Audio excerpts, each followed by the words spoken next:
تعلیم کی اہمیت یوں تو ہر مذہب میں ہی بہت زیادہ ہے، مگر اسلام میں اس پر بہت زیادہ زور دیا گیا ہے۔ ہمارے پیارے پیغمبر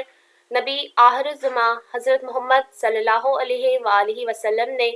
علم کے فروغ کے لیے غیر مسلم جنگی قیدیوں کو معافی اس شرط پر دی کہ وہ مسلمانوں کو تعلیم دے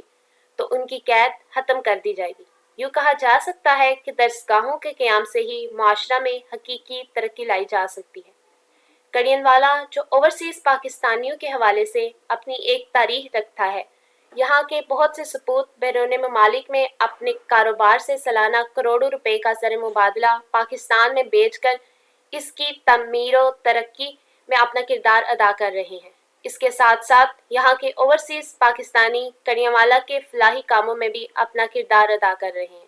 جس کی حالیہ ایک مثال کڑین والا کی بٹی برادری کے نوجوان معروف سماجی شخصیت عاصم امین بٹی نے اپنی والدہ محترمہ کے نام سے government girls higher secondary school میں 25 لاکھ روپے کی لاگت سے ایک بڑا ہال تعمیر کروا کے اسکول انتظامیہ کے حوالے کیا۔ عاصم امین بٹی بیلجیم میں اپنا کاروبار کرتے ہیں۔ ان کے والد حاجد امین بٹی نے بھی ہمیشہ فلاحی کاموں میں اپنا بھرپور کردار ادا کیا۔ Government girls higher secondary school میں ہال کی تعمیر کی افتتاحی تقریب کا انعقاد کیا گیا، جس کے مہمان خصوصی سی ای او ایجوکیشن اورنگزیب تھے۔ تقریب میں آمد پر مہمانوں کا استقبال ننھے بچوں نے پھول پیش کرتے ہوئے انہیں ویلکم کیا۔ افتتاحی تقریب میں حاجی امین بٹی چودھری اورنگزیب سی ای او ایجوکیشن گجرات، عاصم امین بٹی، ڈاکٹر عبدالرزاق بٹی، سابق چیئرمین ہارون رشید بٹ، یاسر عباس بٹی، عمران امین بٹی، مظہر اقبال بٹی،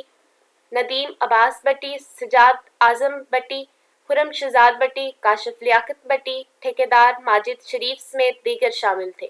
اس موقع پر سی ای او ایجوکیشن چودھری اورنگزیب نے حاجی امین بٹی کی سماجی خدمات پر انہیں خراج تحسین پیش کرتے ہوئے کہا کہ حکومت کے ساتھ ساتھ اگر سول سوسائٹی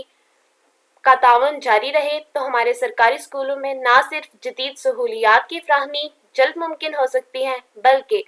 ان کے تعلیمی معیار کو بھی سول سوسائٹی کے تعاون سے مزید بہتر بنایا جا سکتا ہے۔ نوجوان سماجی کارکن عاصم امین بٹی نے کہا کہ ہمیں جب معلوم ہوا کہ ہمارے گرلز ہائر سیکنڈری اسکول میں طالبات کی تعداد زیادہ ہے اور ان کے لیے کلاس رومز کم ہیں، تو ہم نے یہ ہال تعمیر کرنے کا پروگرام بنایا، جس پر تقریباً 25 لاکھ روپے کی لاگت آئی ہے۔ اس ہال کی تعمیر سے دلی سکون اور مسرت محسوس ہوتی ہے۔ ہم کسی سیاسی مفاد کے بغیر ایسے فلاحی کام جاری رکھیں گے اور معاشرہ کی فلاح و ترقی کے لیے اپنا کردار ادا کرتے رہیں گے۔